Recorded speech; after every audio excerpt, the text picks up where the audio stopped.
A waitress used to give food secretly to a poor little girl every day. She said, "Quick, eat before the manager sees." And the girl replied, "Thank you. I was so hungry."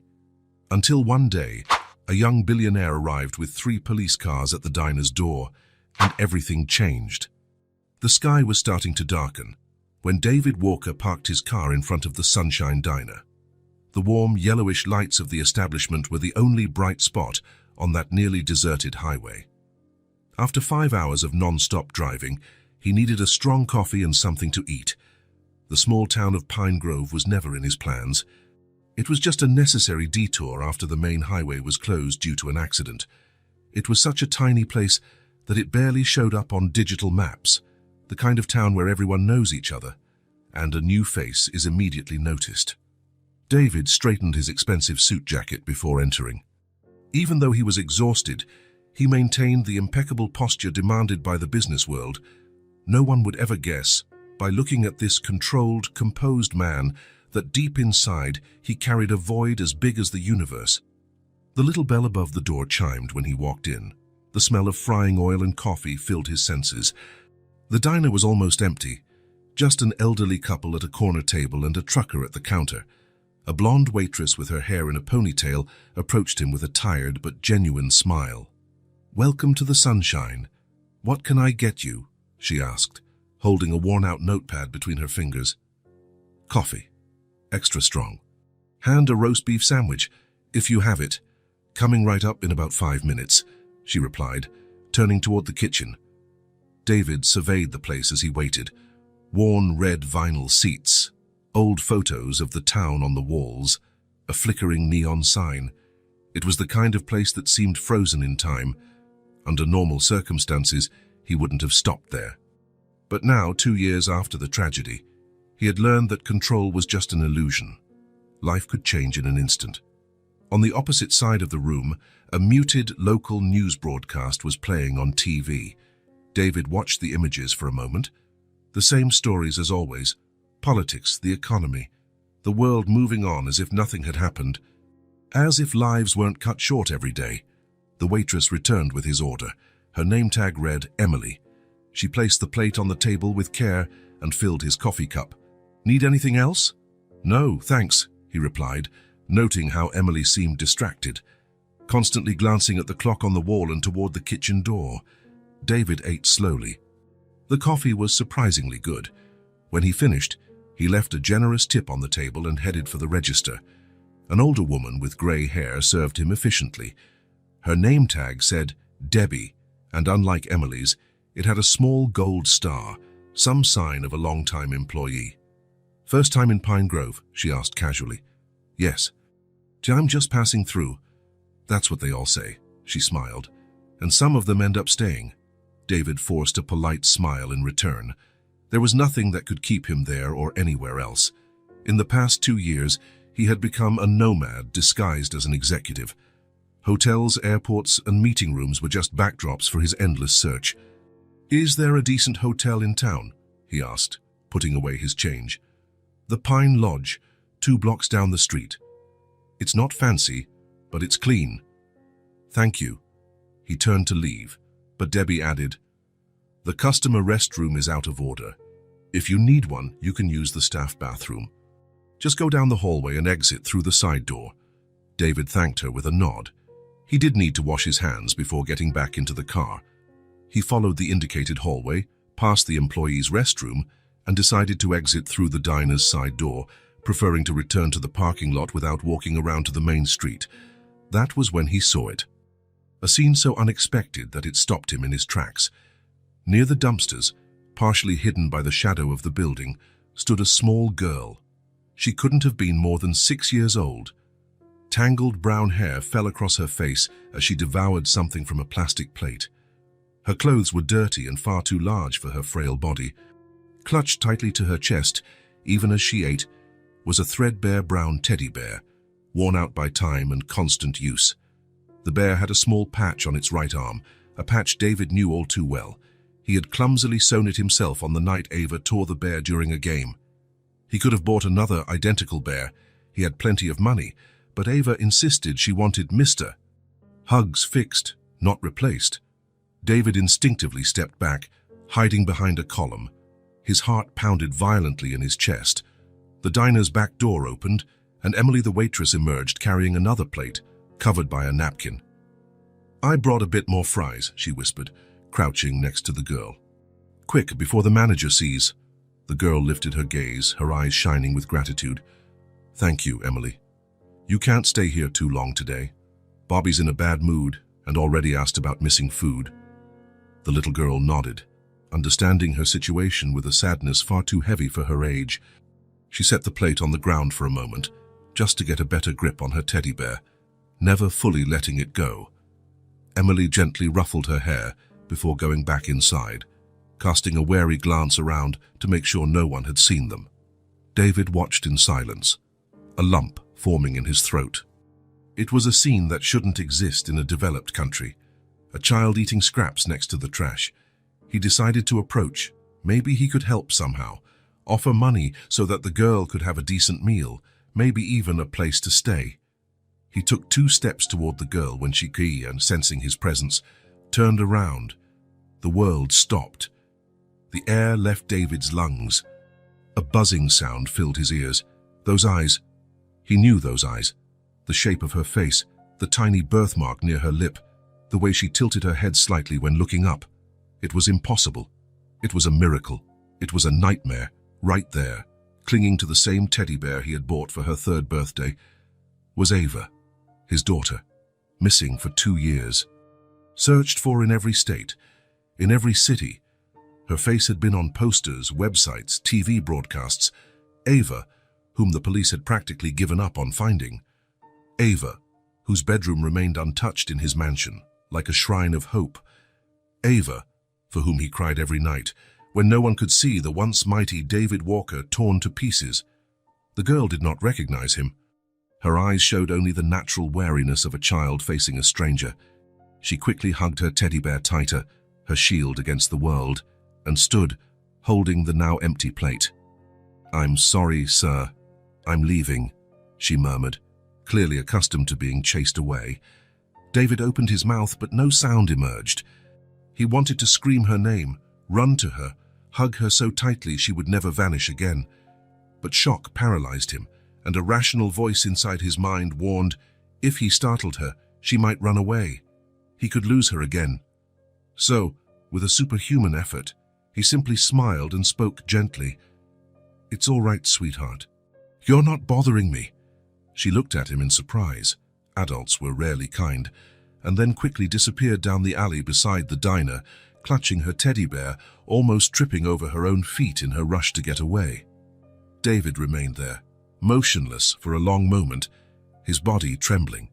Then, unsteadily, he returned to his car and sat behind the wheel, his hands gripping it so tightly his knuckles turned white. He needed to think rationally. He needed to be sure.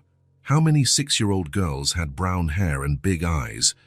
Could it be a cruel coincidence, his mind playing tricks, seeing his daughter in every child? But that teddy bear, Mr. Hugs, as Ava called him, with the patch on the right arm where she had torn it while playing, there couldn't be 2 identical bears with exactly the same patch. With shaking hands, David started the car and drove out of the lot. He circled the block slowly, looking for any sign of the girl, but she was gone. He headed to the hotel Debbie had recommended, checked in mechanically, and went up to the assigned room. Once alone, he collapsed onto the bed. His mind was a whirlwind. Could it really be her? If so, how had she ended up there? Who had left her in that condition? Where was she living? Why didn't she recognize him? David took out his wallet and pulled out the photo he always carried. Ava smiling, hugging the teddy bear on the last Christmas before her disappearance. He compared it mentally to the girl he had just seen. Even with the dirt, even with her messy hair, it was her, his Ava. He picked up his phone and hesitated. Call the local police. Wait, what if he was wrong? What if he alerted whoever was with her? She could disappear again. Better to observe first, confirm, set everything up carefully. David opened his laptop and began searching. Information on Pine Grove, the local social services system, custody laws, anything that might help. Then he typed an email to his lawyer, explaining the situation and requesting that he gather all necessary documents to prove Ava was his daughter. By 3 in the morning, he was still awake, sitting by the hotel window, staring at the deserted street. Somewhere in that small town, Ava was sleeping, probably hugging Mr. Hugs, as she always did. The only constant in the chaos her life had become. A tear slid down David's face. 2 years of a desperate search, offered rewards, hired detectives, a marriage broken under the pressure of loss, a business almost abandoned, and now, by a twist of fate, a blocked road, an unplanned stop, he had found what all his wealth and power had failed to retrieve. When the first light of dawn touched the horizon, David already had a plan. He called his most trusted private detective and an old contact at the federal police. He explained the situation, asked for discretion but speed. Then he took a shower, changed clothes, and went downstairs for breakfast. He was determined not to lose sight of Ava again. If necessary, he would camp in front of that diner for the next 6 months, but he was sure it wouldn't come to that. Today, if all went well, he would get his daughter back. And as for whoever had taken her, well, David Walker hadn't built an empire by being lenient with those who wronged him. Once Ava was safe, there would be time for justice or vengeance. He straightened his suit jacket and left the hotel, walking toward the Sunshine Diner. His heart pounded with a strange mix of hope and fear. But one thing was certain. He would not go home without his daughter. The morning sun had barely risen in the sky when David Walker parked in front of the Sunshine Diner. This time, however, he wasn't alone. 3 unmarked police cars, unmistakable to a keen eye, stopped right behind him. David had spent the entire night making phone calls. His lawyer emailed all the necessary documents: Ava's birth certificate, photographs, the missing person report, newspaper articles from that time. A friendship with a senator and the right contacts in the federal police sped up the process that would usually take days.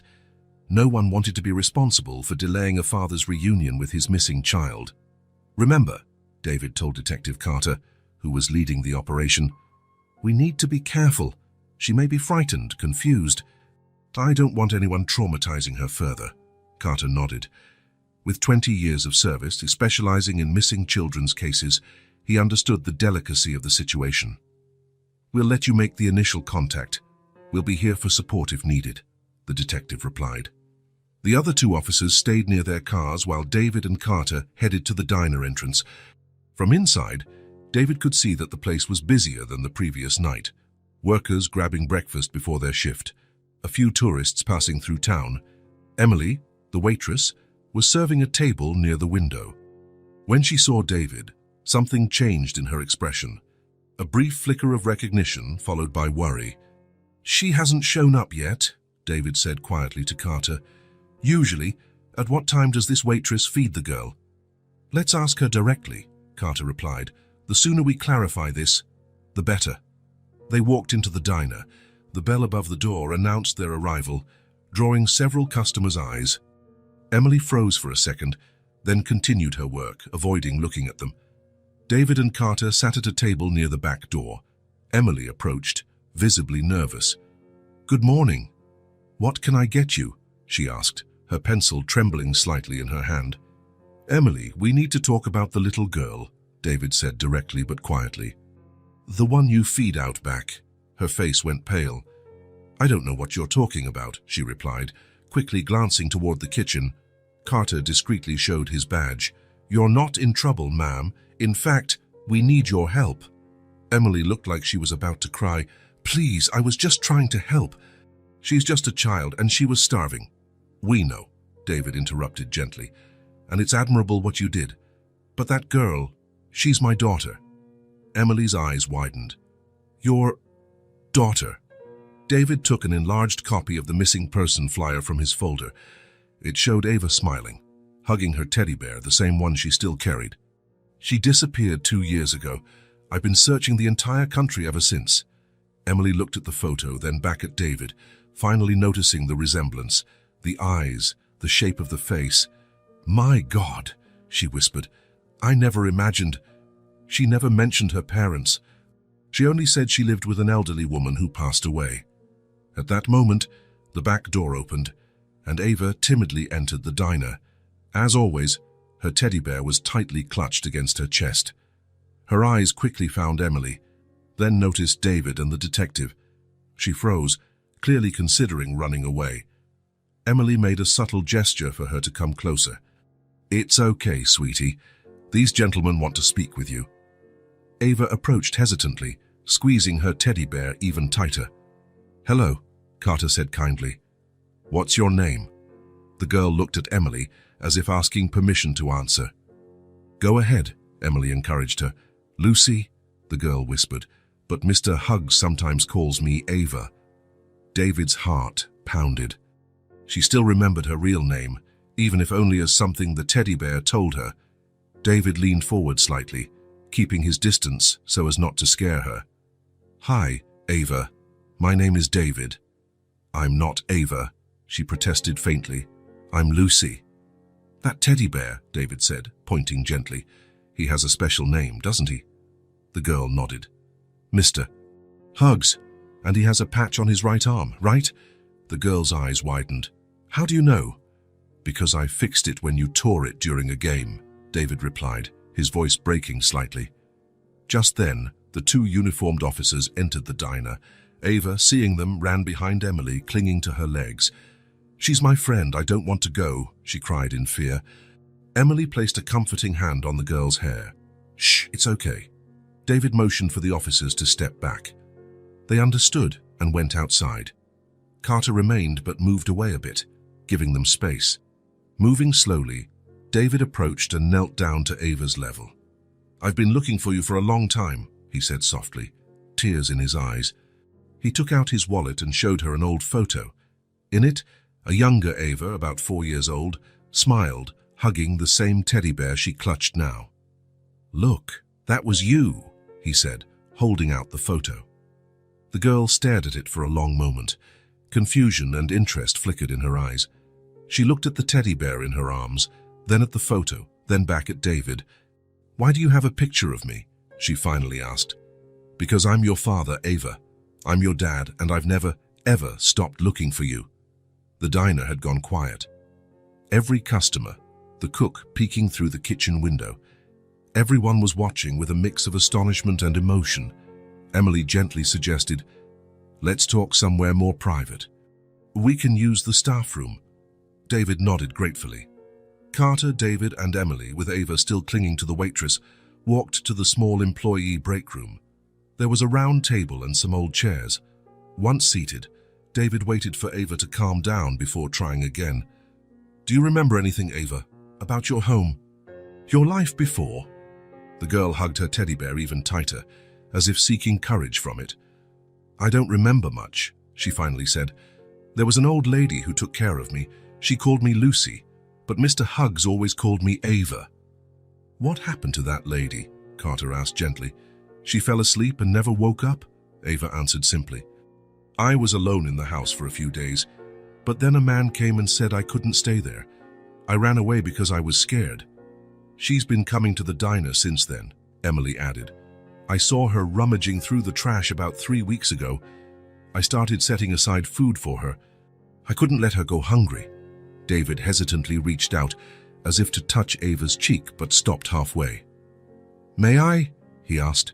The girl didn't answer, but she didn't pull away. David gently touched her cheek, moving a strand of hair away from her face. "Your mother had the same eyes," he said quietly. "Every day I looked at your picture and prayed to find you. And now, here you are." "Are you going to take me away?" Ava asked, her voice small. "I'm taking you home," David replied. "Back to your room, with all your toys. Mr. Huggs will be happy to go back there." Something flickered in Ava's eyes, maybe a distant memory, or maybe just the desire for a safe place to call home. She looked at Emily, still unsure. "Can Emily visit us?" she asked. "Of course she can," David said, looking gratefully at the waitress. "She's always welcome." Emily smiled through the tears now streaming down her face. "You'll be okay, sweetie," she told the girl. "Your dad came for you. It's a miracle." A miracle, David thought, after 2 years of nightmares, an unexpected miracle at a roadside diner. The sun was high in the sky when David and Ava left the diner. A small crowd that had gathered outside watched the scene with curiosity and emotion.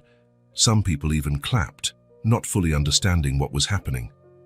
Emily walked them to the sidewalk to say goodbye, discreetly wiping away tears with her apron. "I'll come visit you," she promised, hugging Ava one last time. "And when you're back home, far from here, you can call me anytime." Ava nodded, still clutching her teddy bear as if it were her only certainty in a world changing far too fast. David gently placed a hand on his daughter's shoulder, guiding her to the car. "First, let's go to the mall to buy you some clothes," he explained, opening the passenger door. Ava looked at the luxurious car with hesitation. "It's really nice," she said, sounding intimidated. "It's just a car," David replied with a smile. "Come on, I'll help you with the seatbelt." During the drive, David kept glancing at Ava from the corner of his eye. She remained quiet, gazing out the window, occasionally whispering something to Mr. Huggs. So small, so fragile, yet somehow so strong. 2 years living God knows how, and she still had that special spark in her eyes. The neighboring town's mall wasn't huge, but it had enough for immediate needs. David parked and took Ava's hand, which she didn't resist. "What are we buying?" she finally asked, breaking the silence. "Everything you need. Clothes, shoes, a comfy pajama. Maybe a toy if you'd like." Ava's eyes lit up briefly at the mention of toys, but she didn't ask for anything. David realized she had probably forgotten how to ask, to want, to hope for good things. At the first children's clothing store, the sales assistant looked curiously at Ava in her oversized, dirty clothes, hugging a worn teddy bear. Noticing this discomfort, David quickly explained, "We're traveling and our luggage got lost. We need a complete wardrobe for my daughter." The sales assistant immediately shifted into professional mode, bringing out dresses, tops, shorts, socks, all in cheerful colors. Ava looked at the items with admiration and a bit of confusion. "Can I choose?" she asked, her voice barely audible. "Of course," David said. "Pick whatever you like best." Slowly, Ava began pointing to a few pieces: a light blue dress, a t-shirt with stars, pink shorts. Her choices were modest, as if she feared asking for too much. Discreetly, David added more items, ensuring she had everything she needed. In the shoe section, Ava chose a pair of purple sneakers that lit up when she walked. For the first time since they'd been reunited, a genuine smile lit up her face when she tried them on, taking a few steps to see the flashing lights. "Look, Mr. Huggs," she exclaimed to the teddy bear. "Magic shoes." David felt his heart fill with emotion. He wanted to say so much, ask so much, but he held back. There would be time for everything. For now, the important thing was to make her feel safe. After buying enough clothes for several weeks, they stopped by the food court. Ava looked wide-eyed at all the options. "What do you want to eat?" David asked. She hesitated, looking at the many restaurants. Can I have fries?" "You can have whatever you want," he replied, leading her to a fast food counter where he ordered a kids combo with fries, chicken nuggets, and a chocolate milkshake. Ava ate slowly, savoring each bite as if it were a precious treasure. David watched as she discreetly offered one fry to Mr. Huggs, placing it near the bear's nose before eating it herself. "Is he hungry too?" David asked softly. Ava nodded. "He always takes care of me. Now I take care of him." After lunch, they visited a toy store. David told her she could pick a present. After wandering the aisles in awe, Ava chose a small toy doctor kit. "It's to take care of Mr. Huggs when he's hurt," she explained seriously. By late afternoon, they returned to the hotel. David had changed his single room for a suite with 2 bedrooms so Ava could have her own space. The receptionist, noticing the girl with the worn teddy bear, smiled and handed her a small complimentary pack of cookies. In the suite, David organized the bags while Ava timidly explored the room. "You can take a bath now," he suggested. "Then we can order dinner." Ava looked at the luxurious bathroom with its gleaming tiles and large tub. "Can I fill the tub?" "Of course, I'll help you." David filled the tub with warm water, adding the kids' bubble bath they'd bought. A layer of fragrant foam formed on the surface. Ava watched in wonder. "What about Mr. Huggs? He can stay out here taking care of your new clothes, David suggested. Ava seemed to consider that for a moment, then nodded and carefully placed the teddy bear on the bed. It was the first time she had set him aside since David found her. "I'll be right back, Mr. Hugs," she whispered to the toy. The bath was long and relaxing. David helped wash Ava's hair, gently detangling knots that had likely been ignored for a long time. Then he wrapped her in a fluffy towel and let her choose which pajamas she wanted to wear. She chose one with stars and a moon on it. While Ava got dressed, David ordered room service, tomato soup, sandwiches, and a chocolate dessert. They ate while watching a cartoon on the TV. Gradually, Ava's small body showed signs of weariness. Her eyes grew heavy, and she yawned frequently. "I think it's bedtime," David said, gently moving a damp strand of hair from her face. He guided her to the smaller bedroom in the suite, where he had put away her new clothes in the closet, and placed Mr. Hugs on the pillow. Ava climbed onto the bed and immediately hugged the bear. "Is it comfy?" David asked, tucking the blankets around her. Ava nodded, sinking into the soft pillow. "The bed is warm. I'll leave the bathroom light on and the door cracked open in case you need anything during the night. I'll be in the other room, right there." Ava looked at him for a moment, her big eyes reflecting the soft glow of the bedside lamp. "Are you really my dad?" she asked, her voice almost a whisper. David felt a lump in his throat. "Yes, Ava. I'm your dad, and I've spent every day of the last 2 years searching for you." She seemed to ponder that, hugging her teddy bear tighter. "Good night, Dad." "Good night, my little one," he replied, leaning down to kiss her forehead. At the doorway, David stopped and looked back. Ava was already drifting off, her eyes closing heavily. For the first time in years, she would sleep in a clean, warm bed with a full stomach, clean clothes, and the safety of knowing she was no longer alone in the world. In the dark hallway, David finally allowed his tears to fall, tears of relief, happiness, and hope. Tomorrow would be another day, the start of a new life for both of them. The golden morning light streamed through the curtains as Ava opened her eyes.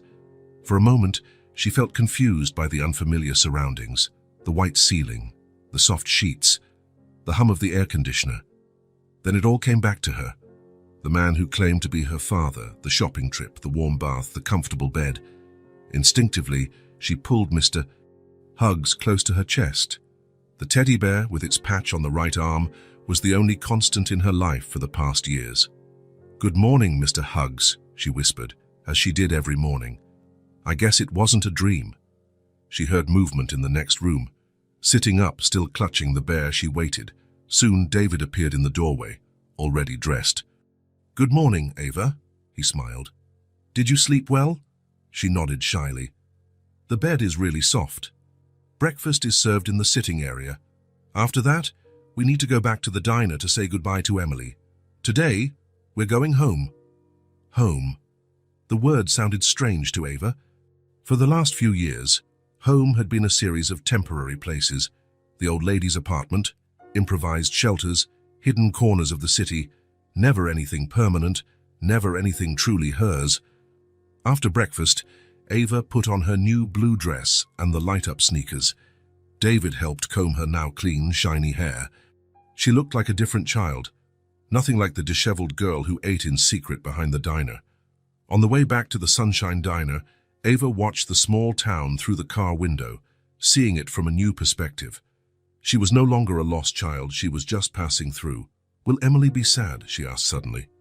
David, surprised by the question, answered carefully, "She'll miss you, for sure, but she'll be happy knowing you're going home, with your family." The diner was busy when they arrived. Emily was serving customers with her usual efficiency, but her face lit up when she saw Ava walk in. She quickly handed off an order and approached them.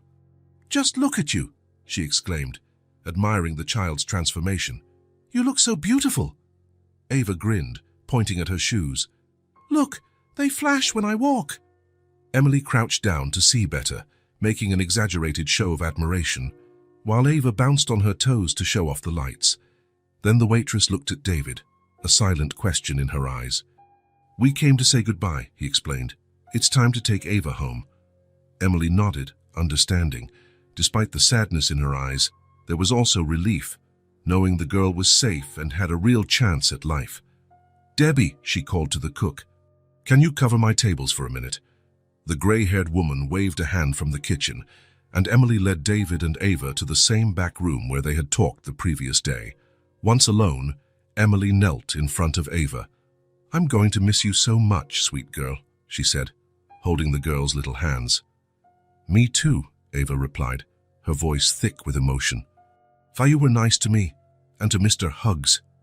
Emily smiled, gently touching the teddy bear's nose.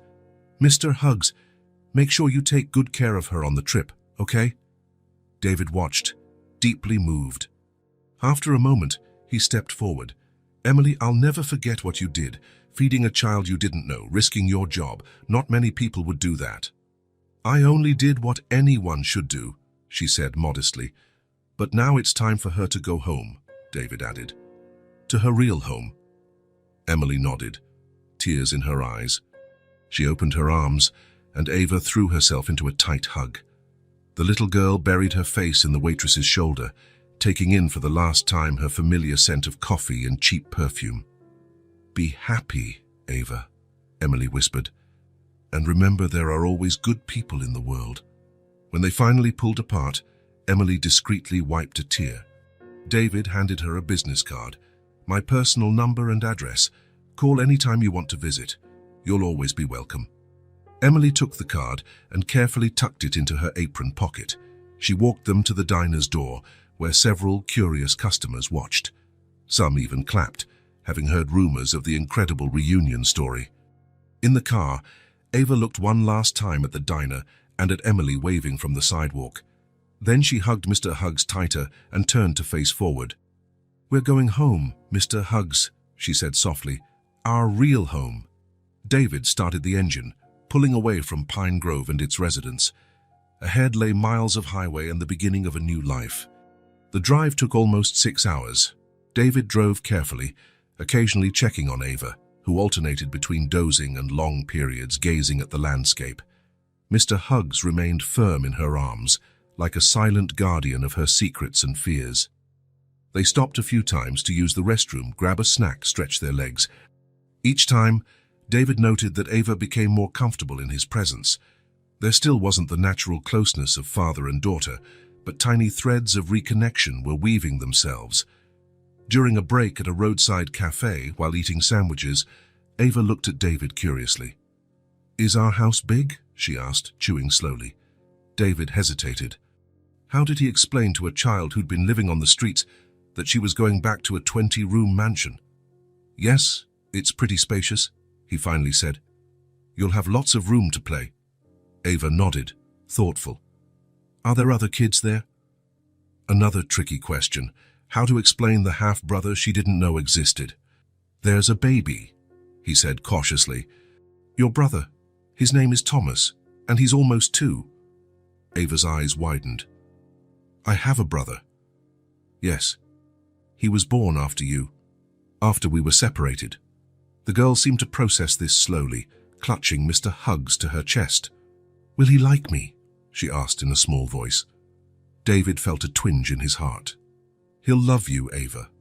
Everyone will." The question about everyone hung in the air, but Ava didn't press further. They finished their meal in silence and got back on the road. "Does Rachel still live with us?" Ava asked suddenly, startling David. He almost slammed the brakes in shock. You remember Rachel?"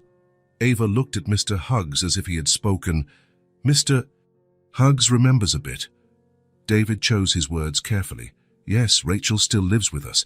She's my wife and your little brother's mother." Ava said nothing else, just squeezed the teddy bear tighter and turned to look out the window again. David noticed her small fingers nervously stroking the patch on Mr. Hugs's arm, a gesture that seemed automatic, as if it soothed her. The rest of the journey went by in relative silence. Ava fell asleep in the back seat. Still clutching the teddy bear, David watched her in the rearview mirror, torn between awe and anguish. How was it possible she was here after so long? And what had really happened during those 2 years? By the time they reached the outskirts of the city where they lived, the sun was beginning to set. City lights flickered on one by one, and traffic grew heavier. Ava woke to the urban noise and shrank back into the seat, clearly uncomfortable with the commotion after so much time in a quieter town. "We're almost there," David assured her. "Our house is in a quieter area, away from all this noise." And indeed it was. About 20 minutes later, driving through tree-lined streets in an exclusive neighborhood, they passed through a large wrought-iron gate. The Walker property, with its extensive gardens and imposing house at the center, appeared before them like something from another world. David watched Ava's reaction in the rearview mirror. She stared wide-eyed, her mouth slightly open in wonder. She looked from the house to Mr. Huggs, as if checking with the bear to confirm it was real. "We're here," David announced, parking in front of the main entrance. They got out of the car slowly. Ava held the teddy bear in one hand and gripped David's hand with the other. Her eyes roamed over the manicured gardens, the marble fountain, and the large windows reflecting the sunset glow. For a moment, it seemed she recognized the place, but then the expression faded, replaced by apprehension.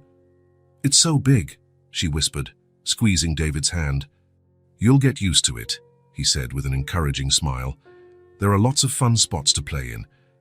The huge oak door opened before they reached the steps. A woman of around 35, with impeccably styled dark hair and wearing an elegant outfit, appeared in the doorway. Her face held a carefully composed smile, though her eyes showed tension. "You did it," she said to David, her voice controlled. "You actually found her." David nodded, gently squeezing Ava's hand. "Rachel, look who's come home."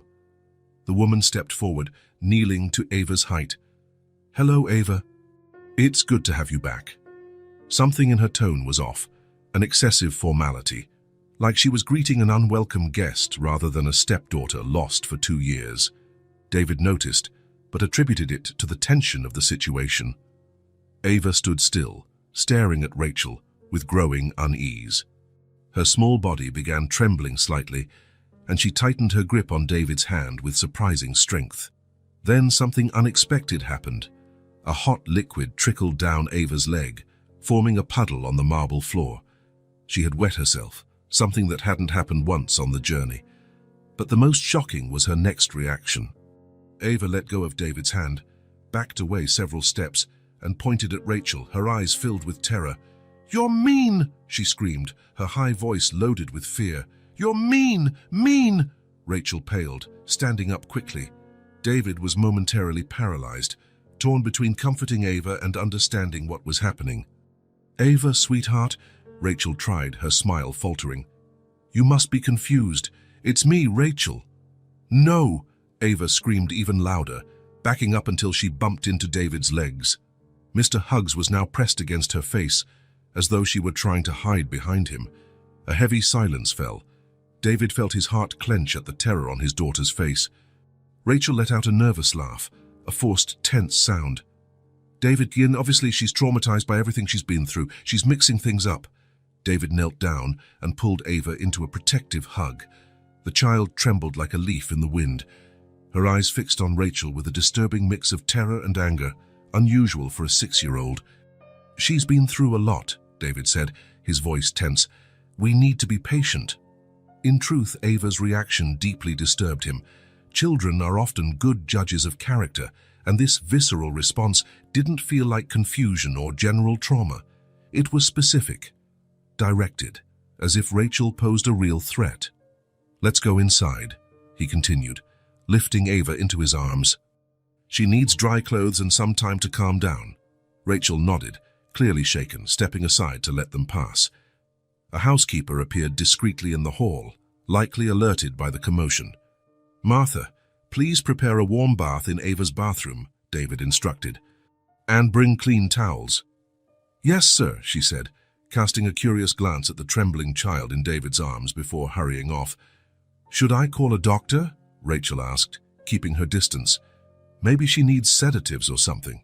David frowned. "Sedatives? She's a child, Rachel, not a wild animal. She just needs time to adjust." Rachel raised her hands defensively. "I'm only trying to help. I don't want her to suffer." There was a hint of insincerity in her words that David couldn't ignore. Or maybe he was imagining it, fueled by Ava's inexplicable reaction. "I'll take her upstairs," he said, ending the conversation. Rachel remained in the hall while David carried Ava up the stairs. The girl kept her face buried against his neck, still trembling, still gripping Mr. Huggs like her life depended on it. "Don't let her get me," Ava whispered. "Please, Dad, don't let her." Her words cut into David like a blade. "Nobody's going to take you, Ava. I'm here now." "I'm here." They reached the second floor and walked down a long corridor to a white door painted with small, colorful flowers. David paused, taking a deep breath. "Your room," he said softly. "It's just like you left it." He opened the door to reveal a spacious, bright bedroom. The walls were a soft shade of blue. The canopy bed covered by a star-patterned quilt, shelves filled with books and toys, a dollhouse in the corner. Everything remained intact, as though waiting for her. Even the wall calendar still marked the date of her disappearance. David had insisted on preserving it, even when detectives suggested it would be better to move on, even when Rachel argued that seeing the empty room every day only increased his pain.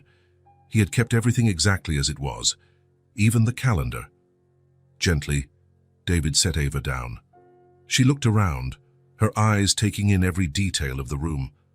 For a moment, fear gave way to curiosity, then recognition.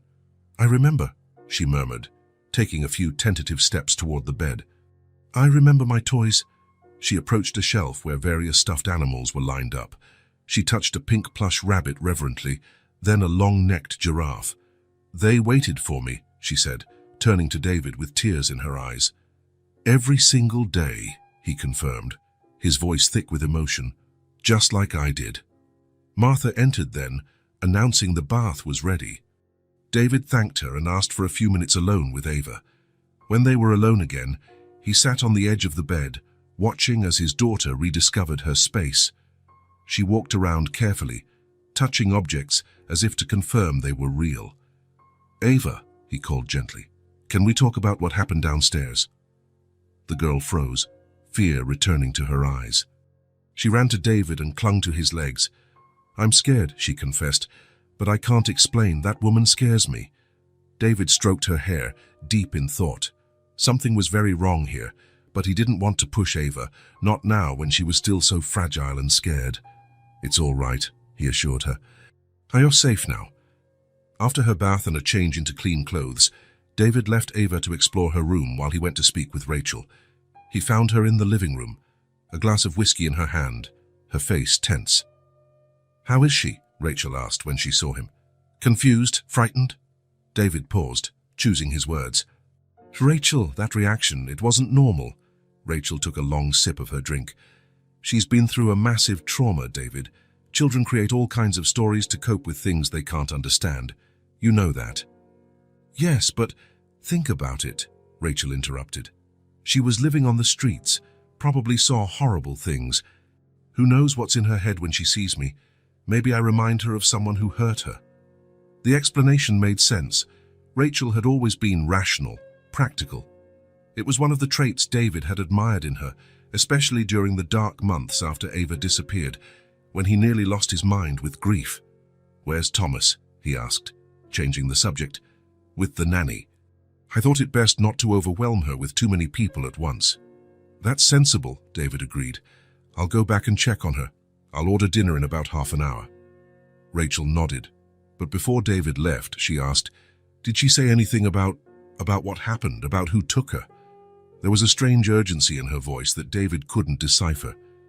"Not yet. It's too soon." Back in Ava's room, David found her sitting on the floor, surrounded by old toys. She seemed calmer now, talking quietly to Mr. Huggs while arranging dolls in a circle. "Are you all right?" he asked, sitting on the floor beside her. Ava nodded, but her eyes betrayed an internal storm. "Dad," she said after a pause, testing the word as if tasting it. "Why does she seem different now?" David frowned, confused. "Different how?" "More fake," Ava said, searching for the right word. "She smiles, but her eyes don't smile." It was a surprisingly perceptive observation for a 6-year-old, and exactly what David had noticed as well, though he hadn't put it into words.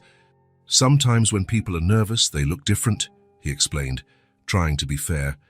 "Rachel is happy you're back, but also worried about how you're feeling." Ava didn't seem convinced. She hugged Mr. Huggs tighter, whispering something in his plush ear. "What did Mr. Huggs say?" David asked gently. "He said he's scared of her too," Ava replied, her voice almost inaudible. A chill ran down David's spine.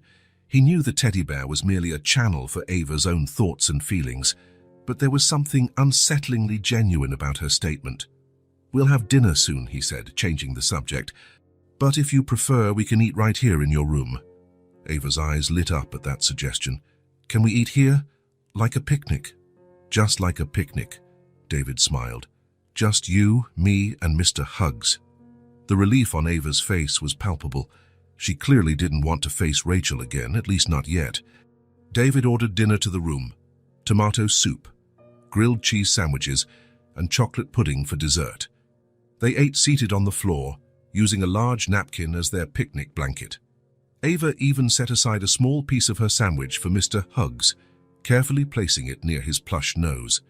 During the meal, David watched Ava relax more and more. She even smiled a few times, a genuine smile that lit her eyes. Perhaps things could return to normal after all. Perhaps time would heal the wounds that troubled her. After dinner, David helped Ava get ready for bed, brushing her teeth, combing her hair, helping her into one of the new pajamas they'd bought, the one printed with stars and moons, matching the room decor. "Want me to tell you a story?" he offered, tucking the blankets around her. Ava nodded enthusiastically, hugging Mr. Huggs. "The one about the bunny who wanted to reach the moon." David smiled, touched that she remembered. It had been her favorite story before she disappeared, one he'd made up just for her. "Once upon a time," he began, "there was a little bunny who looked up at the sky every night." By the time he finished, Ava was almost asleep. David kissed her forehead softly. "Good night, my little one." "Good night, Dad," she murmured, half asleep. "Mr. Huggs says he's happy we're home?" "I am too," David replied, choking back emotion. He left the door ajar and a soft light on in the hallway, in case she woke up disoriented during the night. Then he headed to his own room, physically and emotionally drained. Rachel was already in bed, supposedly reading a book, or pretending to read, as her eyes remained still on the page. "She's asleep?" she asked without looking up. "Yes," David replied, sitting on the edge of the bed. "Rachel, we need to talk about her reaction." Rachel closed the book with a sigh. "David, she's been through tremendous trauma. She needs time, maybe therapy. It's normal for her to be confused, frightened." "It's not just that," he insisted. "There's something specific about you that terrifies her. And I can't understand why. Maybe I remind her of someone," Rachel repeated. "Or maybe she's jealous. She comes back and finds another woman in her mother's place, and a brother who has all your attention." The explanation made sense, yet it still didn't seem enough to justify the terror in Ava's eyes. "Let's just give it time," Rachel concluded, touching David's arm. "She'll get used to me again. Everything will go back to normal." Later, while Rachel slept, David lay awake, staring at the ceiling. Through the partially open door, he could hear Ava's soft breathing in the adjacent room. His daughter, finally home. A miracle he had prayed for daily over 2 long years, but instead of pure relief, he felt growing unease. Ava's words, "You're mean," echoed in his mind, along with her comments about Rachel seeming fake, her eyes not matching her smile. Children are intuitive, David thought. They sense things adults often overlook. Silently, he got up and went to Ava's room. She slept peacefully, hugging Mr. Huggs. Her face wore a calm expression he hadn't seen since finding her.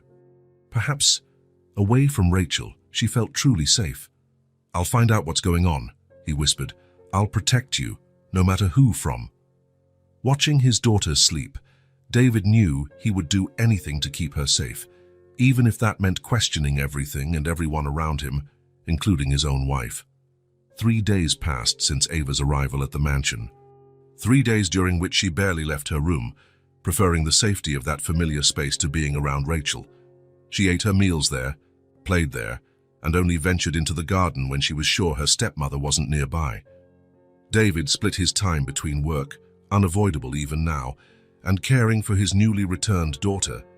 He slept little, worried about how Ava was adjusting. The child therapist, Dr. Sarah Mitchell, was set to begin sessions the following week, but until then, he navigated blindly through the turbulent waters of childhood trauma. On the morning of the fourth day, while having breakfast with David on a small terrace adjoining her room, Ava asked an unexpected question. "Can I meet my brother today?" David nearly choked on his orange juice. Until then, Ava had shown little interest in the baby, keeping her distance from anything related to the life David had built during her absence. "So of course," he answered, trying not to sound too excited. "Thomas usually plays in the playroom after breakfast. We can go see him whenever you'd like." Ava nodded thoughtfully, holding Mr. Hugs against her chest as she always did when nervous. "Do you think he'll like Mr. Hugs?" "I'm sure he will," David smiled. "Thomas loves stuffed animals." An hour later, father and daughter walked hand in hand down the hallway leading to the west wing of the mansion, where the playroom was located. Ava was visibly tense, her steps hesitant. "What if he doesn't like me?" she whispered. "That's impossible," David replied confidently. "You're the coolest big sister ever." They reached the playroom door and David crouched to Ava's eye level. "Ready?" She took a deep breath and nodded. David opened the door, revealing a colorful room filled with toys. In the center, on a large padded mat, was Thomas, a sturdy boy of almost 2, with dark hair like Rachel's and bright blue eyes. The nanny, a middle-aged woman named Nancy, supervised his play. Thomas looked up, curious when they entered. For a moment, he stared at Ava with that serious scrutiny only toddlers have. Then, unexpectedly, he smiled, a wide smile, showing baby teeth. "Hi, Thomas," David said softly. "David, this is your sister, Ava." The boy babbled incomprehensibly but clearly excited, extending one of his colorful blocks toward Ava. The girl looked at David, who nodded encouragingly. Then, still clutching Mr. Hugs, Ava approached slowly and sat on the mat next to her brother. "Hi, Thomas," she said timidly. "I'm Ava, and this is Mr. Hugs." Thomas immediately showed interest in the teddy bear, reaching out with chubby hands to touch it. Ava hesitated, but then, to David's surprise, she held the bear out for him to inspect. "You can hold him, but be gentle. He's very old." Thomas handled the worn teddy with a surprising reverence for a toddler, touching the patch on its arm curiously, then handing it back to Ava. He picked up one of his own teddy bears and offered it to her. "Looks like he wants to share," Nancy said, smiling. "That's Mr. Bubbles, his favorite." Ava accepted the small blue teddy, examining it as carefully as Thomas had examined Mr. Hugs. Then, to everyone's astonishment, she smiled, a genuine smile that lit up her face like a sunbeam after a long storm. "Can I play with you, Thomas?" she asked. The boy responded with a cheerful giggle, pushing more blocks toward her. David felt a lump in his throat. For the first time since their reunion, he saw Ava genuinely relax, acting like a normal 6-year-old. With Thomas, there were no layers of trauma or distrust, just a simple, pure sibling bond. Quietly, he signaled to Nancy, who understood and left the room, letting him watch his children interact. Ava was already building a tower with the blocks, patiently explaining to Thomas what she was doing. He watched, fascinated, occasionally trying to help, more often knocking down what she'd built, which, surprisingly, made Ava laugh instead of getting upset. That's how Rachel found them half an hour later. She paused in the doorway, her expression impossible to read. There was surprise, certainly, but also something else. Worry, discomfort. "I didn't know you were here," she said, her voice controlled. Immediately, Ava's posture changed. The spontaneity vanished, replaced by that familiar tension. She clutched Mr. Hugs again like a shield. "Ava wanted to meet Thomas," David explained, trying to keep his tone light. "They're getting along really well?" Rachel forced a smile that didn't reach her eyes. "That's wonderful. Thomas could really use the influence of a big sister." She lingered in the doorway, silently watching. Thomas, oblivious to the tension, kept playing, glancing at Ava, who now seemed torn between wanting to continue their game and wanting to flee Rachel's presence. Noticing his daughter's dilemma, David intervened. "Rachel, could you check with Martha about lunchtime? I was thinking of taking the kids for a picnic in the garden afterward." It was a transparent excuse to get her to leave, but Rachel simply nodded and left without argument. As soon as she was gone, Ava visibly relaxed. "She doesn't like me playing with him," she whispered to Mr. Huggs, but loud enough for David to hear. "Of course she does," he replied automatically, though part of him wondered if there was some truth in Ava's words. In the following days, a routine emerged. Every morning after breakfast, Ava visited Thomas in the playroom. Their bond grew daily. She told him made-up stories, helped him with simple puzzles, sang lullabies David never knew she remembered. Thomas, for his part, adored his sister. His eyes lit up whenever she walked in, and he had even learned to say a rough version of her name. Ava came out as Abba, but the intention was clear. Rachel watched all this from a distance, always silent. When David asked why she seemed reserved, she gave vague excuses. She was busy with an upcoming charity event, worried about a slump in the shares of a company they'd acquired, needing space to process so many changes. But her eyes never left Ava when they were in the same room, especially when the girl interacted with Thomas. There was something in that gaze that unsettled David, not exactly jealousy, but something more complex, something like fear. Doctor. Sarah Mitchell's office had soft green walls, large windows letting in natural light, and a small fountain that produced a soothing trickle of water. Colorful cushions lay scattered on the floor, along with a sandbox filled with miniatures and shelves of carefully arranged books and toys. It was a space designed to make children feel safe and comfortable. Ava walked in, clutching David's hand, with Mr. Huggs held tightly to her chest. Her eyes swept the room warily, scanning every detail as though searching for hidden threats, a habit developed during her years away. "Hello, Ava," Dr. Mitchell said, a woman in her early 40s with short brown hair and a gentle smile. "I'm very happy to meet you and Mr. Huggs."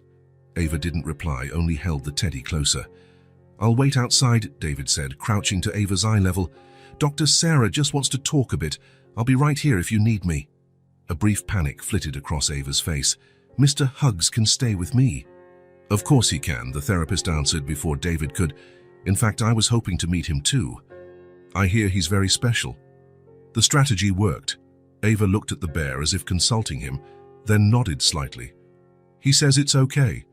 David kissed his daughter's forehead and left, his heart tight with a mix of hope and anxiety. Dr. Mitchell came highly recommended, specializing in childhood trauma. If anyone could help Ava process whatever happened, it was her. In the waiting room, he flipped through magazines without really seeing them, his mind on the personal drama unfolding in his life. Ava's relationship with Thomas continued to blossom. During those moments, she acted like a normal 6-year-old. With Rachel, however, the tension persisted, maybe even worsened. Ava avoided being alone with her stepmother at all costs and had nightmares almost every night. When the office door finally opened an hour later, David sprang up, relieved to see Dr. Mitchell's calm expression. "How did it go?" he asked, as Ava ran to hug his legs. "It was a good start," the therapist said. "Ava is very smart and perceptive. Could we talk in private for a moment?" He nodded, then turned to his daughter. "Ava, how about you color for a bit while I talk to Dr. Sarah? There's a little drawing table right there." Ava didn't look thrilled, but she agreed, taking Mr. Huggs with her to the small child-sized table. "In the adjoining office, yeah, Doctor." Mitchell closed the door and gestured for David to take a seat. "Mr. Walker, I'll be direct. Ava has been through significant trauma. Children her age usually can't hide or fully repress traumatic events, but they also can't process them like adults." "Did she talk about what happened?" "Not directly. Today was mostly therapeutic play. She set up several scenes in the sandbox. One of a girl separated from her family, an adult female figure who took her away, a strange house where she felt sad." David felt his blood turn cold. A female figure. Did she say who it was? Dr. Mitchell shook her head. "No, and I didn't want to push her on the first session, but I'm especially interested in her connection to the teddy bear." "Mr. Huggs," She never lets go of him. Exactly. He seems to function as a particularly powerful transitional object. Ava talks to him constantly, gives him opinions and memories. It's like part of her traumatic memory is displaced onto the bear. David frowned, trying to understand. You're saying Mr. Hugs knows things she can't consciously remember. In simple terms, yes, it's a fascinating defense mechanism. The teddy bear represents a piece of her that holds painful memories, allowing her conscious mind some distance from the trauma. The therapist paused. Mr. Walker, I need to ask, was there any conflict between Ava and your wife before the disappearance? Anything that might explain her extremely negative reaction now? The question took David by surprise. He ran a hand through his hair, thinking, not that I recall. Rachel and Ava seemed fine, at least on the surface. Rachel had little experience with kids, but she was trying. We were all still adjusting. I see. Let's continue sessions twice a week, as planned. Over time, Ava should be able to express more of what she went through. In the following weeks, Ava's routine included regular visits to Dr. Mitchell. Gradually, the girl began to enjoy the sessions, even asking when her next one would be. The therapist used various techniques, drawings, adapted fairy tales, music, role-playing games, all designed to help Ava process her feelings in a safe environment. After the fourth session, Dr. Mitchell showed David a drawing Ava had made, a small house with a dark-haired adult figure outside, turning her back on a crying little girl inside the house. She said this was the old lady's house, where she stayed after being taken, the therapist explained. When I asked who the dark-haired woman was, she said she didn't know the name, just that it was the person who didn't want her anymore. David studied the drawing, feeling a chill down his spine. The dark hair, drawn with thick, angry lines, inevitably reminded him of Rachel. But it could be any dark-haired woman, he reminded himself. He couldn't jump to conclusions. She's starting to trust enough to talk about what happened, Dr. Mitchell continued. It's a slow process, but we're making progress. At home, David noticed small changes in Ava. She seemed more centered, less prone to startling and panic attacks. Her nightmares grew less frequent, and although she still avoided Rachel, she no longer showed pure terror in her presence. One night, while tucking her into bed, Ava surprised David with a question. Dad, Dr. Sarah said it wasn't my fault. What wasn't your fault, sweetheart? Being taken away. She said kids are never to blame when grown-ups do bad things. David felt a knot in his throat. She's absolutely right. None of this was your fault, Ava. Not one bit. The girl was quiet for a moment, hugging Mr. Hugs. I think he's starting to remember more, she said at last. Mr. Hugs. Ava nodded solemnly. He didn't want to remember before, because it was too sad. But Dr. Sarah said talking about sad things helps them not be so scary. David gently stroked her hair, amazed by her resilience. Dr. Sarah is very wise. One day, Ava whispered, already half asleep, Mr. Hugs will tell everything, and then we won't be scared anymore. That night, watching his daughter sleep, David realized Dr. Mitchell was right. Therapy was working. Slowly, word by word, session by session, Ava was rebuilding not just her memories, but her ability to trust, to feel safe in the world. The full truth of what had happened remained in the shadows, protected by a child's traumatized mind, and perhaps by the plush arms of an old teddy bear. But for the first time since their reunion, David felt genuine hope that the truth, whatever it was, would come to light. And when it did, he would be ready to face it, no matter who was implicated. Night had fallen quietly on the Walker mansion. Only a gentle breeze rustling the garden trees broke the perfect silence. David was in his office, poring over documents that couldn't wait, despite everything going on in his personal life. The company didn't stop, and he had to maintain at least a semblance of normality. Rachel had retired early, complaining of a migraine. Thomas was sleeping soundly in his room, monitored by the baby monitor. And Ava, after her usual bedtime routine of a bath, a story and a good-night kiss, was also asleep, clinging to her constant companion, Mr. Hugs. The grandfather clock in the hallway struck midnight when David finally closed his laptop. He rubbed his tired eyes and stood up, stretching muscles stiff from hours in the same position.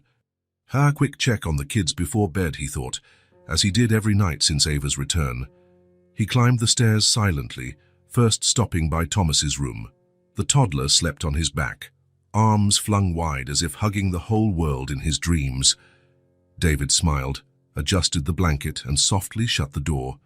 He walked down the hallway to Ava's room, where the door was ajar, just the way she preferred, allowing a bit of light to spill in from the corridor, keeping nighttime fears at bay. He was about to peek in when he heard it. A low moan, then another, louder, and then, no. His body froze, all senses on high alert. A nightmare. Ava was having a nightmare. Heart pounding, he pushed the door all the way open. Ava was tossing and turning, her face contorted in terror, her hands clutching Mr. Huggs so tightly her knuckles were white. "Don't leave me, please, come back," she muttered between sobs. David rushed to the bed, carefully sitting on the edge. "Ava," he called softly, not wanting to startle her further. "Ava, sweetheart, it's just a dream. I'm here." Suddenly she opened her eyes, a scream tearing from her throat. "No!" Her entire body was shaking, her pajamas drenched in sweat. For a moment, her gaze darted wildly around the room, not recognizing it or David. Then awareness returned. "Dad!" she cried, throwing herself into his arms, Mr. Huggs wedged between them. "It's okay, my little one. It was just a nightmare," he murmured, stroking her hair. "I'm here now, nothing's going to hurt you." Ava sobbed into his chest, her small body shaking with the force of her tears. "It was so real, so real." "Do you want to tell me about it?" he asked gently. She pulled back a little, looking at Mr. Huggs as if searching for courage within him. Tears still trailed down her face, staining her star-patterned pajamas. "She was there again," Ava whispered. "Who was there, Ava?" The girl's eyes were full of fear and confusion. "Rachel." The name hung in the air between them, laden with implications David did not want to face. But he had to. For Ava. "What was Rachel doing in your dream?" he asked, keeping his voice calm, though his heart raced. Ava took a deep breath. Then another sob escaped. "She took me away." "Took you away? How?" The question came out sharper than he intended, and he immediately softened his tone. "Can you tell me more?" Ava glanced at the teddy bear, as if double-checking whether she should continue. A small nod, as though Mr. Huggs granted permission. "She grabbed me from my bed, said we were going on a trip. I didn't want to go, but she said it was a surprise." Ava paused, squeezing Mr. Huggs more tightly. Then, "It's all right, sweetheart. You can tell me." The next words came out in a choked whisper, thick with fear. "She left me there. Said you didn't want me anymore." Fresh tears fell. "Said you had Thomas now, and you didn't need me." David felt something break inside him, a physical pain that spread from his chest to every part of his body. It was like the world had stopped spinning, frozen in that dreadful moment of clarity. "Ava," he said, his voice trembling slightly, Was that just a dream, or—" The little girl shook her head frantically. "It wasn't a dream. Mr. Huggs remembers too. She left us and went away." David pulled his daughter into a tight embrace, his own body beginning to shake. Silent tears rolled down his cheeks as his mind processed the unthinkable. Rachel, his wife. The woman who had cried by his side when Ava disappeared. The woman who comforted him through sleepless nights of despair. The woman who had joined in the search efforts, public appeals, interviews. Could it be possible? Could she have known all along where Ava was, because she was the one who took her? "She said you had another baby," Ava continued, words muffled against her father's chest. "That I was just in the way. That the old lady would take care of me, but you'd never see me again." The old lady, the elderly woman who, Ava said, took care of her until she passed away. Was she an accomplice, or just someone Rachel manipulated to keep Ava? "I'll never let anyone take you again," David promised, his voice trembling with rage and determination. "Never again, Ava." He rocked her gently, humming an old lullaby that used to soothe her as a baby. Slowly, the sobs subsided, her breathing steadied. "Would you like some warm milk?" he asked once she was calmer. Ava nodded against his chest.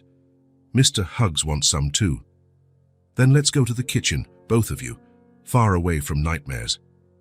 He lifted her, one arm under her legs, the other supporting her back. So light, so fragile. How could anyone harm such an innocent creature? They tiptoed down the stairs, avoiding the hallway that led to the master suite where Rachel slept, or pretended to sleep. In the kitchen, David settled Ava on the counter as he heated some milk, adding a bit of honey and cinnamon, just as she liked. "Dad," Ava said, holding the cup in both hands, Mr. Huggs in her lap. "Do you believe me?" The question caught him off guard. Her voice was so full of insecurity, so much doubt, as if she expected him to reject her as well, like in the nightmare or memory she had just relived. "I believe you, Ava," he said firmly. "I'll always believe you." She nodded, seeming lighter. She took a sip of milk. A drop dribbled down the corner of her mouth, and David gently wiped it away with his thumb.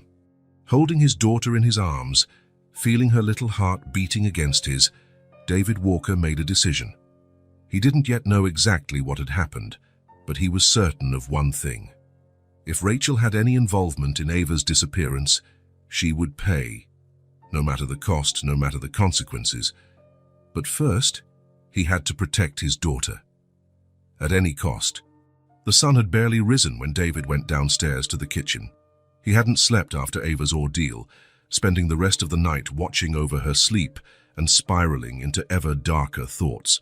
When he saw she was finally resting peacefully, he went to his office and, spending hours researching similar cases, child custody laws, and kidnapping penalties. The mansion was still quiet. The staff wouldn't arrive for a few more hours. David brewed strong coffee and sat at the kitchen table, rubbing his weary face. Ava's words echoed like a dreadful mantra in his mind. "She left me there. Said you didn't want me anymore." Could it be true? Could Rachel, his wife, the woman he shared a life with, have done something so monstrous? It seemed almost inconceivable, and yet it all made awful sense. Ava's visceral fear, her bodily reactions, the bedtime accidents, these were not things a child could just fake. "You're up early," came Rachel's voice. He startled. She stood in the doorway, wearing a navy blue silk robe, her hair perfectly styled even at this hour. As always, impeccable. "Couldn't sleep," he replied, watching her closely. Rachel poured herself some coffee and sat across from him. "Work problems?" Ava had a nightmare. Something flickered in Rachel's eyes, so quick David might have imagined it. Poor child. After everything she's been through, it's no wonder. David took a sip of his coffee, stalling for time. He had to address it carefully. If his suspicions were correct. "It was a very specific nightmare," he finally said, "about the day she disappeared." Rachel raised an eyebrow. "Did she remember something useful? Something that might help identify who took her?" The studied calm in her voice sent a chill down David's spine. "Actually, yes," he replied, keeping his eyes locked on hers. "She said it was you, Rachel, that you took her away and abandoned her, claiming I didn't want her anymore." The silence that followed was dense, almost tangible. Rachel didn't move, though her face turned slightly pale. Then, very slowly, she set her cup down on the table. "David," she said, her voice gentle and reasonable, "you can't be serious. I'm just repeating what Ava said." Rachel shook her head, offering a sad smile. It was a nightmare. Children have vivid imaginations, especially after trauma. "This didn't feel like an ordinary nightmare, Rachel." "Of course not," she said, leaning forward. "It's based on her fears. She disappeared, endured who knows what, and now she's processing it. It's perfectly normal for her to project her fears and confusion onto familiar faces." The argument was logical, rational, exactly what Dr. Mitchell had explained about how children cope with trauma. And yet, the conviction in Ava's eyes. She was so certain, Rachel. So detailed. Rachel sighed with apparent infinite patience. Darling, think about it.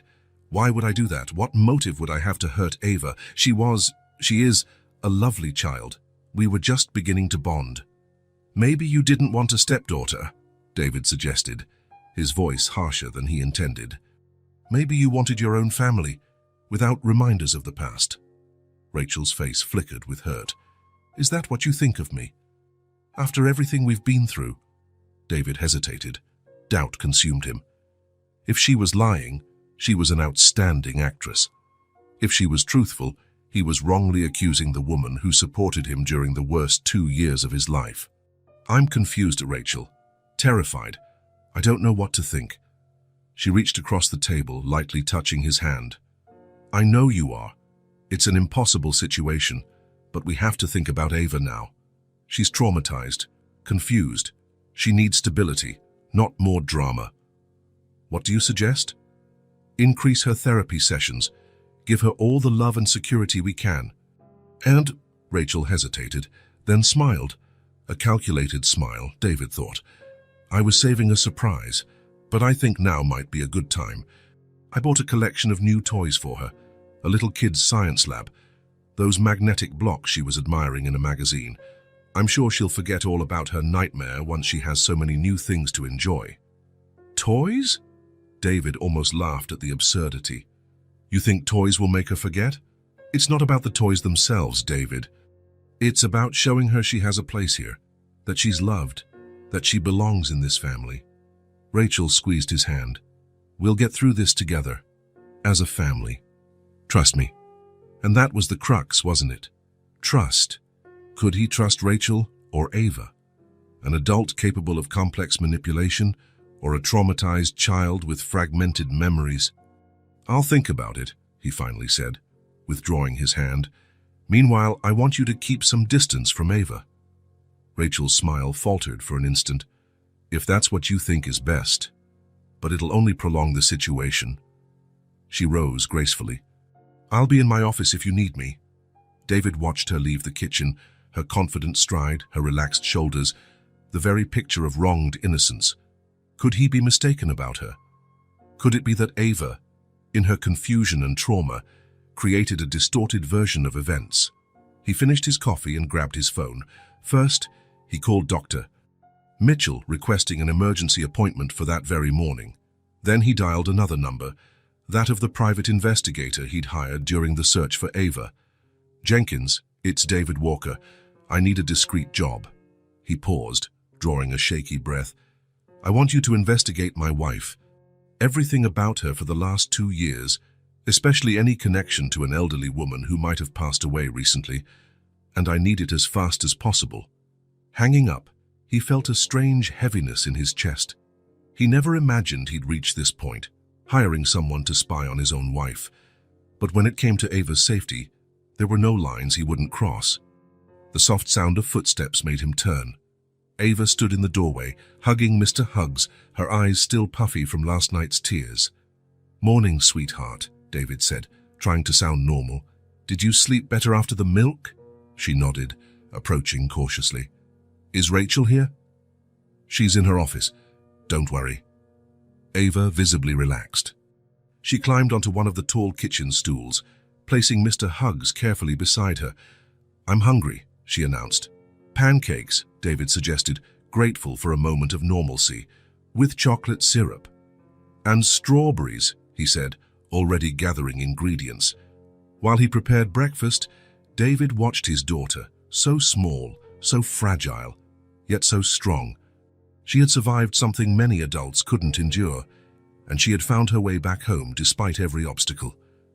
Mr. Huggs says you believe us, Ava said suddenly, her voice too serious for a child so young. David paused, turning to look at her. I do believe you, and I'm going to find out exactly what happened, Ava. I promise. A small smile curved her lips. Not quite happiness, but relief. Security. I know you will, she said simply, hugging the teddy bear. In that moment, David knew it didn't matter who was at fault or how painful the truth was. He would uncover it for Ava, for the lost time and for the justice they both deserved. The next morning dawned grey and cold, as if the sky itself mirrored the tension hanging over the Walker mansion. David had slept little, his dreams haunted by visions of Rachel taking Ava away while he stood frozen, unable to move or shout. Breakfast was tense and silent. Rachel tried multiple times to strike up casual conversation, as though the confrontation the day before hadn't happened. David responded with monosyllables, his eyes rarely meeting hers. Ava ate quickly and asked to return to her room, clearly uncomfortable with her stepmother's presence. "I have an important meeting today," David announced, checking his watch. "I can't postpone it." "Of course," Rachel replied with a sympathetic smile. "Don't worry, I'll keep an eye on the children." The reaction was instant. David's expression hardened. "Nancy will watch Thomas. Ava's coming with me." "You're taking a child to a business meeting?" "David, be reasonable." "She can wait in the reception area with Martha," he said, referring to his secretary. "She'll have books, a tablet, plenty to keep her occupied." Rachel narrowed her eyes for a fraction of a second, but quickly regained her composure. "If you think that's best, I do," he said bluntly. 30 minutes later, David and Ava were in the car heading downtown. The girl clutched Mr. Huggs in her lap, absent-mindedly stroking the patch on his arm. "Dad," she said suddenly, "Mr. Huggs thinks you two are going to split up." David nearly swerved at the bluntness of her statement. "Ava, things are complicated right now," he answered carefully. "But I don't want you to worry about that. What matters is that we're together again, and that won't change." She nodded, apparently satisfied, and turned to watch the city pass by through the window. At the office, David set Ava up in the room adjoining his own, where Martha, his trusted secretary of over a decade, was delighted to finally meet the famous Ava she'd heard so much about during the 2-year search. The meeting lasted longer than David expected. Technical issues, contractual clauses, financial projections. Everything seemed trivial compared to his personal drama, but he maintained a professional demeanor to the end.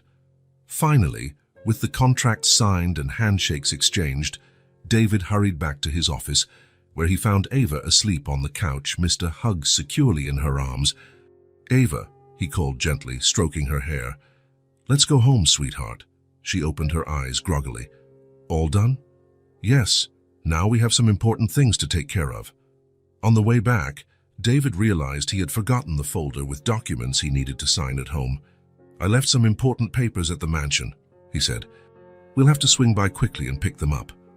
"That's okay, Mr. Huggs doesn't mind." David drove back to the mansion, noticing Rachel's car was already there. "Ava, wait here for just a minute, okay? I'll grab the documents from my office." The girl nodded, hugging Mr. Huggs.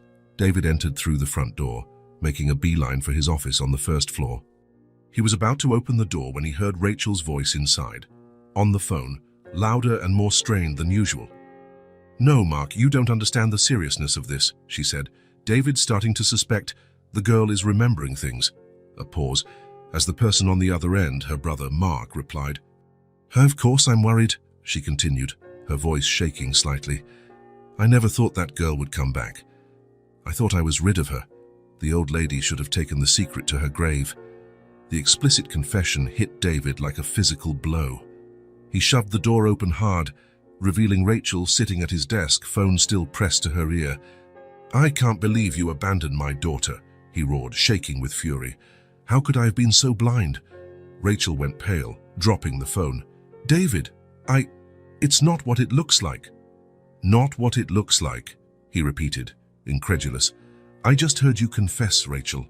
You got rid of my daughter. You took her away." "David, please, let me explain," Rachel begged, standing up. "I was pregnant. I was scared. I wasn't thinking clearly." "Pregnant? You used our child as an excuse to get rid of my daughter." David's voice trembled with barely contained rage. "There is no explanation for what you did." At that moment, a small noise drew their attention to the door.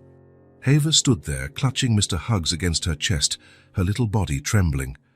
"I told you," she murmured, staring directly at Rachel. "She left me, said you didn't want me." Rachel took a step toward the girl. "Ava, sweetheart, you don't understand."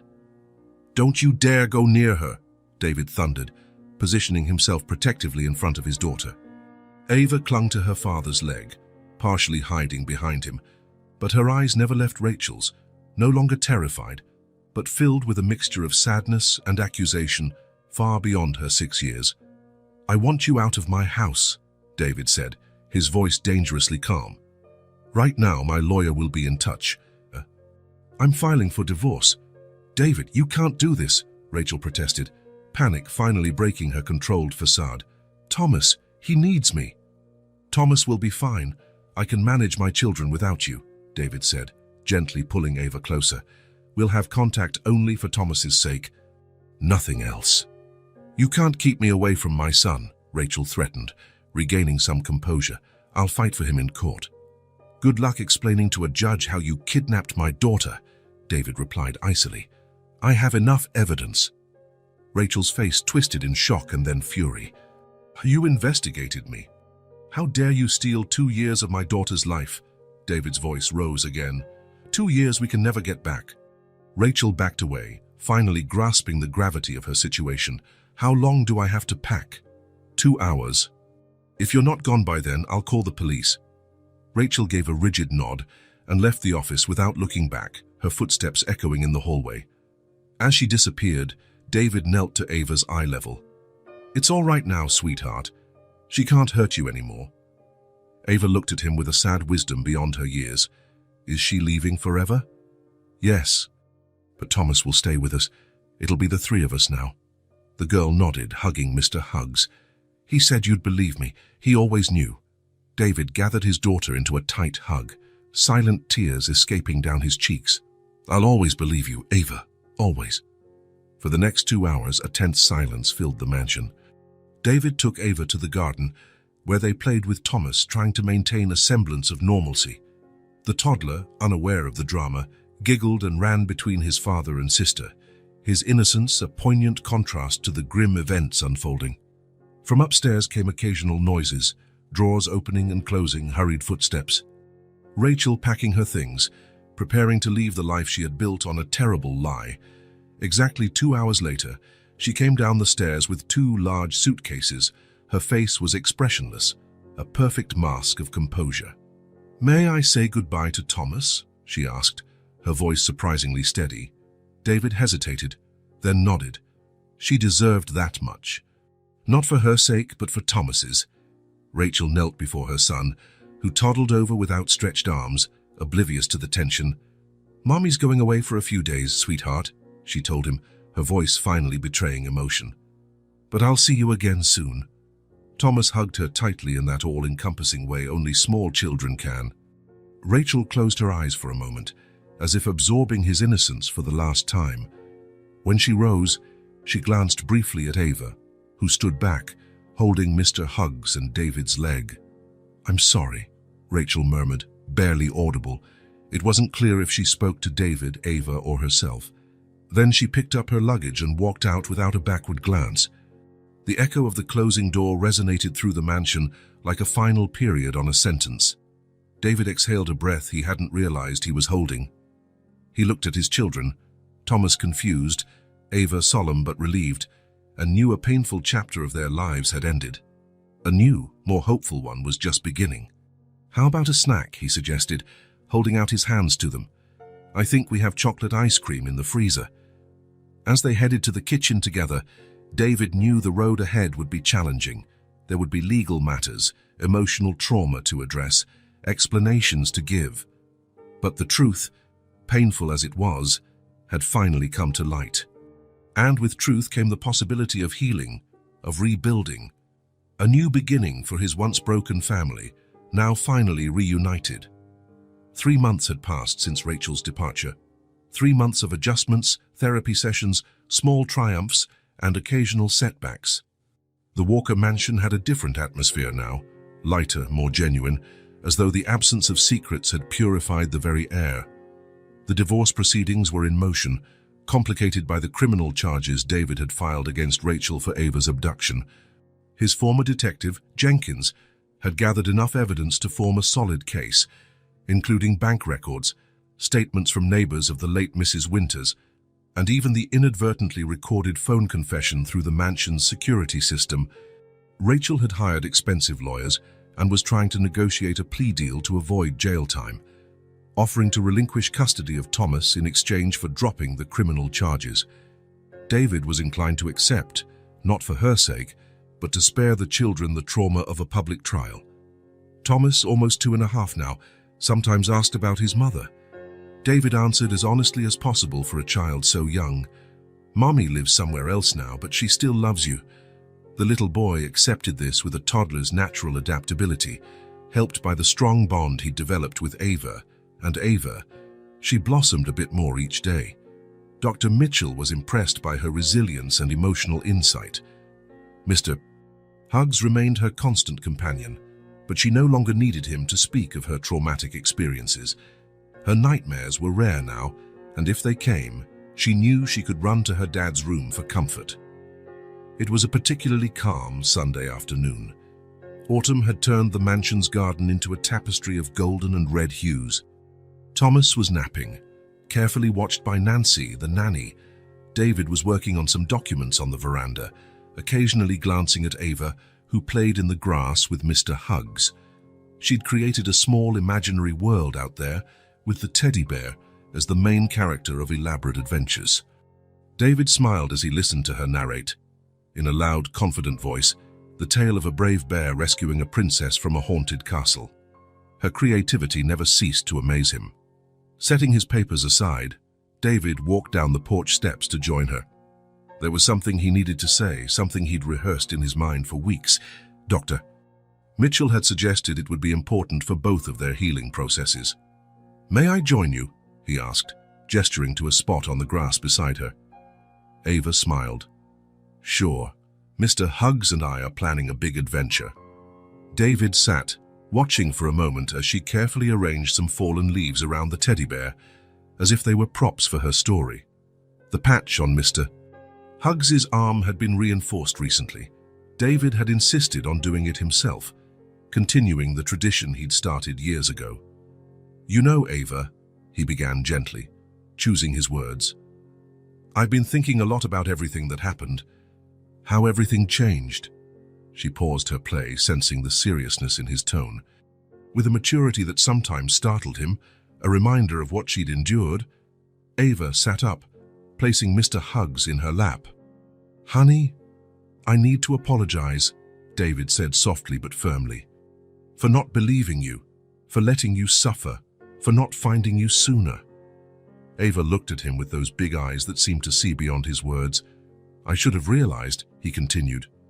"I should have seen the signs. Rachel was in my house, raising my son while you were—" His voice broke. "It wasn't your fault, Dad," Ava said simply. "In a way, it was. I trusted the wrong person. I let her deceive me." David took a deep breath. "But now Rachel is gone from our lives, and I promise, from the bottom of my heart, nothing and no one will separate us again." For a moment, they sat in silence, only the sound of rustling leaves filling the space between them. Then Ava moved closer, resting her head on his shoulder and whispering, "I knew you would find me." Her simple words hit David deeply. There was no reproach, no anger, only an unwavering faith that somehow had survived 2 years of abandonment and lies. David closed his eyes, overcome, and hugged her tightly. For the first time since their reunion, he felt their family was truly whole. Not perfect, not without scars, but whole in its own way. "Mr. Hugs knew too," Ava added, glancing at the teddy. "He reminded me of you every day." David smiled through his tears. "Then I owe him a thank you as well." Ava nodded seriously, holding the bear so David could speak directly to him. It was their little game now, treating Mr. Hugs like a true member of the family, with his own opinions and memories. "Thank you, Mr. Hugs," David said solemnly, "for taking care of my girl when I couldn't." "You're welcome," Ava answered in a low voice, moving the teddy's arms slightly. "It was my job." They both laughed, the solemn mood broken by the playful exchange. David ruffled his daughter's hair affectionately. "How about a snack? I think we still have some of those cookies you like." "Yes, Mr. Hugs is hungry too." Hand in hand, father and daughter walked back into the house, leaving behind the fallen leaves and the serious words they had exchanged. Some scars would never fully fade, David knew, but scars also meant healing. 6 months later, the familiar jingle of the doorbell sounded as David and Ava entered the Sunshine Diner. The place looked exactly as they remembered. Red vinyl booths, the smell of coffee and home cooking, neon lights flickering in the window. Emily had her back turned in taking an order when the bell rang. She turned automatically, her professional smile forming, only to transform into astonishment and then pure joy when she recognized her visitors. "Ava, Mr. Walker," she exclaimed, nearly dropping her order pad. "Oh my goodness, I can't believe it." She rushed over, crouching down to hug Ava, who still held Mr. Huggs in one arm while extending the other for the embrace. "You've gotten so tall," Emily said, pulling back to look at her. "And so pretty." It was true. Ava had grown almost an inch in recent months. Her hair, now neatly trimmed and styled, shone with health. But the most noticeable difference lay in her eyes. The fear was gone, replaced by a quiet confidence. "We're just passing through town," David explained. "We couldn't leave without stopping by." "Come, sit," Emily insisted, leading them to a booth. "Coffee's on the house." Debbie, the veteran cook, appeared at the kitchen window, her face lighting up in a smile upon recognizing them. A few of the customers glanced their way curiously, some remembering the drama that had unfolded there months before. As Emily hurried off to fetch drinks and snacks, David pulled an envelope from his jacket pocket. When she returned, he handed it to her. "What's this?" Emily asked, puzzled. "I bought this place," David said simply. "It's yours now. Thank you for saving my daughter." Emily's mouth fell open. She looked from the envelope to David, speechless. I can't accept this. It's too much." "Please," David insisted. "It's nothing compared to what you did. When everyone else walked on by, you stopped to help a hungry child, and that changed everything." Tears welled up in Emily's eyes. She turned to Ava, who gave a timid smile. "I brought you a present too," Ava said, taking a neatly wrapped package from her small backpack. Emily opened it carefully. Inside was a new apron, a vibrant shade of blue, with detailed embroidery on the front, a diner, a teddy bear, and a little girl, and below it, in delicate stitching, "You saw me when no one else did." "I embroidered it myself," Ava said proudly. "Dad taught me." Emily couldn't hold back her tears now. She hugged the apron to her chest, then kneeled to hug Ava again. "Thank you," she whispered, her voice thick with emotion. "This means so much to me." David watched, heart full. It had been a long road since that first night he had seen Ava eating behind the diner. There had been pain, betrayal, and anger, but also healing, forgiveness, and finally peace. "So what happens now?" Emily asked after pulling herself together and wiping her tears. "Where are you headed?" David glanced at Ava, who was happily nibbling a French fry. Mr. Huggs sat beside her, as always. "Home?" he answered simply. "We're going home." And for the first time in a long while, the word home meant exactly what it should. Not just a place, but a feeling of belonging, of safety, of a family finally made whole again. If this story touched your heart, subscribe to the channel and turn on notifications so you don't miss the next ones. Leave a like, because it helps this story get recommended to more people. See you in the next story.